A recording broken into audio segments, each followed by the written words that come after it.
Welcome everyone back to the channel. In this video I'm going to bring you something a little different than what I've previously been doing, in that I'm going to bring you a 1,000-mile review and general impressions of our 2020 Subaru Outback. This is a limited XT trim. We have an 8-week-old, so we needed something a little bigger, and this is the vehicle we chose. I'm going to kind of go over different parts of it, give you a lot of footage of the interior, exterior, kind of the drivetrain, and show you why we purchased this vehicle for our family's needs, and why I actually think it's one of the better vehicles out there if you're looking for just an all-around general family hauler. With that being said, this is not going to be an in-depth review every single detail, nook and cranny of the car. We've owned it a couple months. I thought now would be a good time to give you our impression of it. So if you're looking for a vehicle, or you have a growing family and the Outback comes along and it's something you want to look at, this will give you an idea of ownership of it for the first few months. With that being said, let's jump in. We'll start in the exterior. I'll give you my thoughts there and kind of give you some footage of the vehicle. Come back at the end and give you my overall final conclusion, and if we're happy with the vehicle or if this is something we're kind of regretting purchasing. So now we're going to go over the outside of the Outback. I do want to mention this is a 2020 Limited XT. So this will apply to mostly all the Limiteds, but it'll also apply to some of the lower models, the Premium and the Touring. They're all very similar when it comes to the look. So looking at the front of the car, it looks like a Legacy. Looks like other Outbacks, except for the LED headlights are a little different. I do like that it has this little gray cladding here on the bottom. Kind of breaks up the standard dark gray. I did choose the dark gray. I originally wanted a blue, but they didn't actually have that because of everything with COVID going on. It just wasn't an option. But that's only on the limited trims and above. LED headlights, LED fog lights. These are the steer and responsive headlights, so when you turn your wheel, they will turn with it, which is really nice. I like that. I believe they come LED headlights standard on all their trims, not the steer and responsive, but just the standard LED. So for the front of it, it looks like an Ascent, a Legacy. I don't think it looks a whole lot different than a lot of their other cars. The Forester and WRX look a little different, but it looks like a standard Subaru. It doesn't look a whole lot different compared to a 2019. At least when I look at them on the road, it's kind of hard to distinguish them. It does have different rims here. These are your standard 18-inch rims. I'm not a huge fan of them. They do seem fairly rugged and durable, and they've held up over the first 1,000 miles of owning this. It does have Yokohama Avid GT tires on, which are extremely good tires. The only negative is that they're 225. Let's see if I can get a shot here. They're 225 60/18, which I'll get into the driving. It makes this thing not handle all that great, mainly because they're 60 series tires. So looking at the side, it's your traditional wagon. Subaru does not like you to call this thing a wagon, even though it is. It's the most popular wagon sold in the United States. I believe it roughly gets around 200,000 sales per year. And it kind of has its own market at this point. So looking at the side, it has a ton of cladding, which is good for off-roading. You can definitely tell this is more of a rugged vehicle. You have this cladding on the bottom, and then you got the Outback logo, which is nice. And then this is just for the limited trims, but you do get the LED. I believe this is LED. This is for your turn signal when you turn. I don't really know if that's necessary, but it looks nice, kind of breaks things up. And then you get these massive roof racks, which actually has the crossbar built in. Basically what you do is you just pull up on this and the crossbar comes out, which is nice. So if this is something you're looking to do some kayaking or carry a bike with, I think it's a great option. Looking at the doors, they open really wide, which we'll do that when we get into the interior, but it's a really nice overall looking vehicle on the outside. It's definitely unique, so if you're wanting a wagon, this I think is probably one of the better options out there. Now getting to the side, again, there's the rear rims. Not a huge fan of them, but they seem really rugged, so I kind of understand why they went that route. So looking at the side here, again, more beefy cladding on the bottom, which kind of makes you think that this is probably more of an off-road type vehicle, and that's because they have them hidden under here. So it has a dual exhaust, but they are hidden, which I don't really like. I'm not really a fan of that, but I understand why they did it. If you're going off-roading with it, that's mainly what it's used for. This cladding, I do notice, I've only had this car for 1,000 miles, and it will get scuffs all over it. All of our Subarus, I've had that. My Forester did the same thing.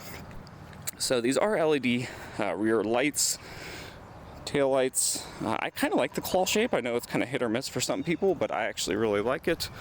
You got your standard fin there on top, and then you have some more of that cladding here on the bottom to kind of break things up. The little lighter gray cladding, and then you got the XT badge there. If you get a limited, it'll just say limited, not the XT. And one thing you will notice, I do kind of like this, is that you just push to open up the gas thing, and when the car's locked, that actually locks, so you can't get into it. You do get a little bit of mud flaps here, but nothing too rugged. More of the Outback logo. Again, the side's the same as the other one. Overall, the exterior of this car is something I have grown to like. Originally, I was not a huge fan of the way it looked. I do like the way our Ascent looks a little bit better, but it does grow on you, and you can definitely tell it is built for more of an outdoor, rugged lifestyle. I mean, just the way the roof racks are on there with they already built the crossbars in, which is nice. This does have a sunroof.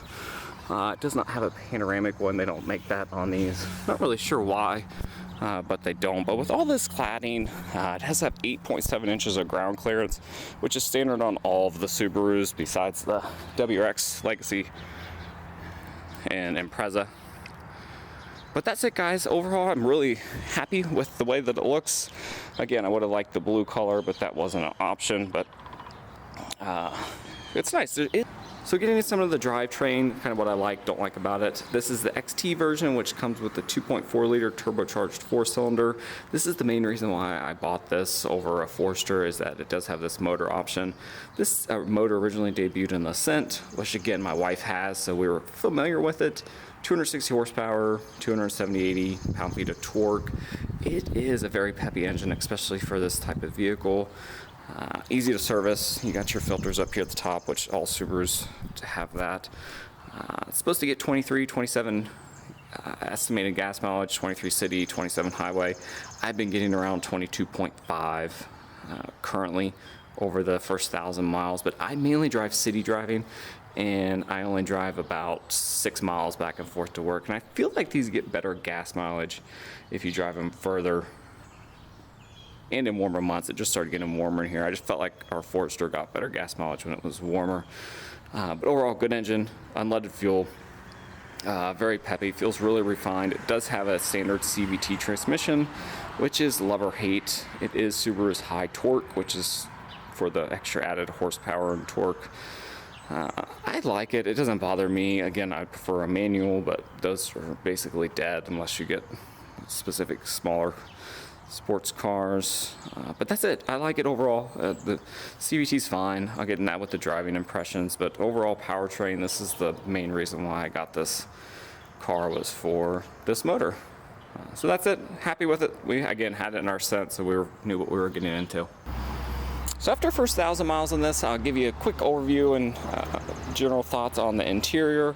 Again, this is the limited trim. This is right on the Global Architecture platform, which is miles better than what their old platforms were. There's no more rattles or not as much wind noise. It's a very quiet riding vehicle. But the overall interior, this is the limited with the leather seats. These are heated, not cooled. I believe these are the same seats that are in the Ascent.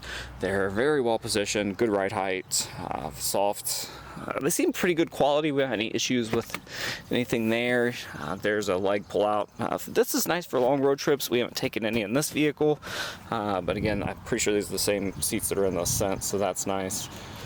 The doors, you got a touch of soft plastic here, some leather. I had reports that this actually isn't leather, but it feels like leather to me. These are fairly big doors. I just noticed that when I got into it, so that's kind of something to keep in mind, I guess. It doesn't bother me, but they feel rather large. I got some side protection here for the door. This was an aftermarket thing that came straight from the factory. I believe it's $125 add-on for all the doors. It does have the Harman Kardon sound system, which is way better than the original one. If you like music and you want a nicer sound system, I highly recommend upgrading to that. Power seats, which is nice, pretty standard. I don't know if they're 6-way, 10-way. They are powered seats, which is nice for us. And then general Subaru steering wheel, lots of buttons. Some people may not like that. It does not bother me, but they have tons of buttons on there. So if you're not used to that, heated steering wheel is nice. It only heats kind of around the 10 to 2 and maybe the 4 to 8 position, kind of in that middle area. It does have paddle shifters, which is nice if it's snowing, because then you could at least downshift fairly easily. This is all kind of a in between soft and hard plastic. Quality seems nice. Again, no rattles, no issues there. Again, fake. This is plastic. Not really sure why they put that there. It does look nice, but there's not very much in it.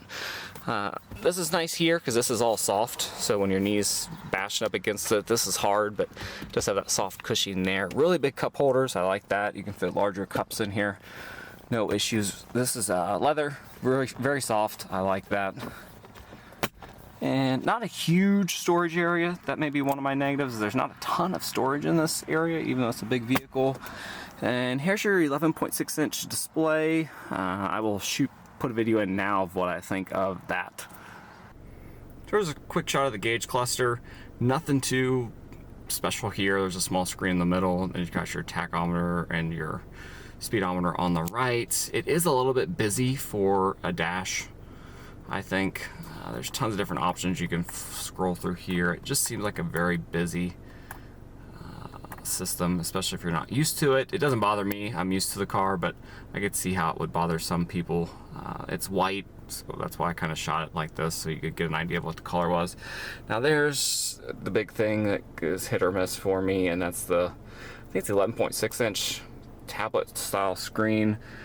I love and hate this thing. It's very vibrant, colorful. It's laggy when you first start it, so you do need to keep that in mind, as it does take a little bit of time to boot it up. So it is a little bit laggy, but overall, it's nice, vibrant. It's big, so you will notice that. It responds fairly well.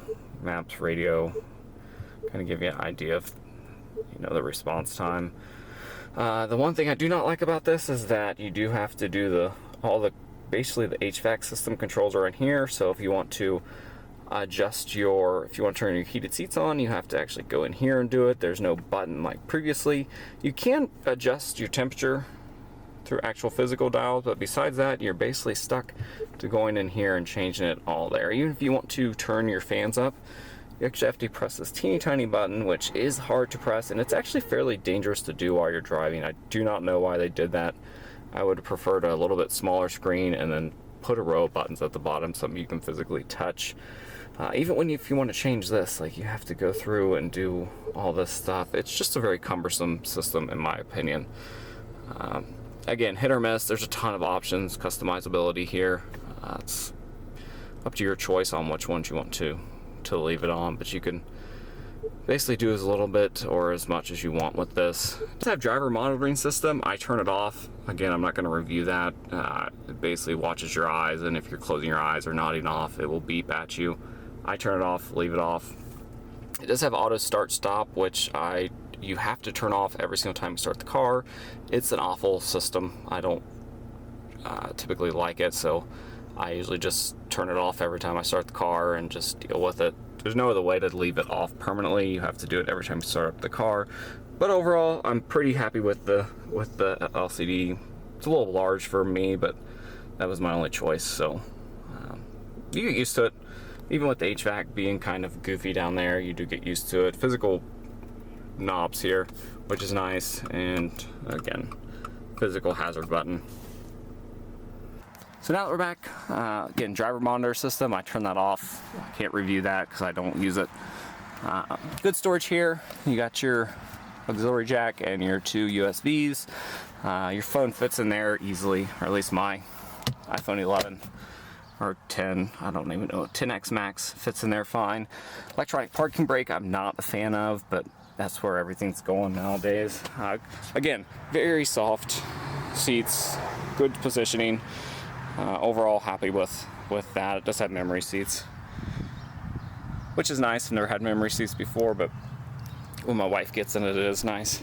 Now the back seat is where I think this thing actually shines, because this is where you're going to get tons of room. So if you have a larger family or you're needing to haul a bunch of stuff, this vehicle has, look at how much legroom is behind from where my seating position is. So whoever sits behind me will be very comfortable.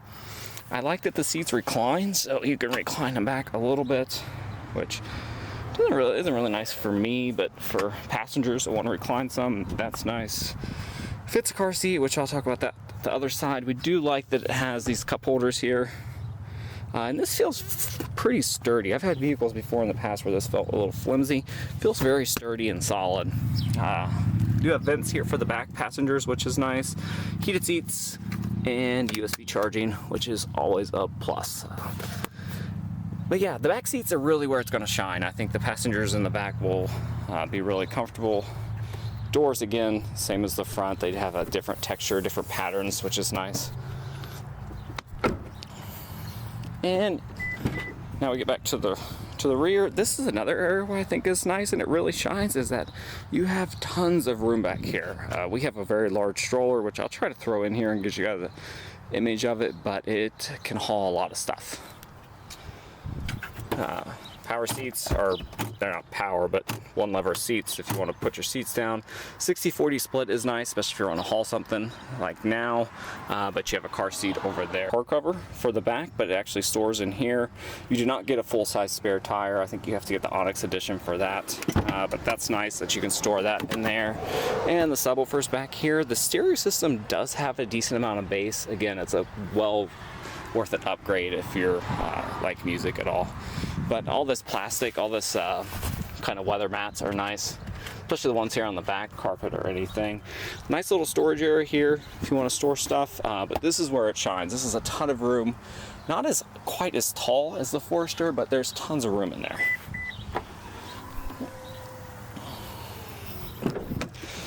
So this is where the baby seat goes. This is behind my wife's driving position, and the car seat fits fine. It's a Chica key fit, one of the smaller car seats, but it fits really well, no problems. And again, that's behind my wife, so there is tons of room there. And coming to the passenger seat, this is one thing that my wife mentioned, is that she really likes this area a little more than she does in the Ascent. She just says it feels nicer. It feels like a car riding height, but again, same leather seats. This does have power seats, which she really likes over the regular manual ones, or ones you can't even adjust. It does have a nice little storage area here. I wish that it had this on the driver's side. I'm not really sure why it's over here and not there, because then they also have a storage area here, like if they want to put their phone or anything else. So that's it, guys. That's for the interior. It is miles above what the old Subaru Outback interior was. It came a long way with these 2020 models. Our overall impression of the first couple months ownership of the Subaru Outback, again, this is the limited XT trim, is that it's a vehicle we actually really love. It does have its minuses, which I will talk about briefly, but the big thing I want to focus on is the pluses. So the first is the overall drivability of the car. It's got a great engine, great drivetrain, good visibility, it's quiet, it's got some pep to it with that 2.4 liter turbocharged motor, which provides around 260 horsepower, which is a decent amount for this segment in this type of vehicle. So it's a pleasure to drive. Is it a sports car? No, but that's not what it's intended for.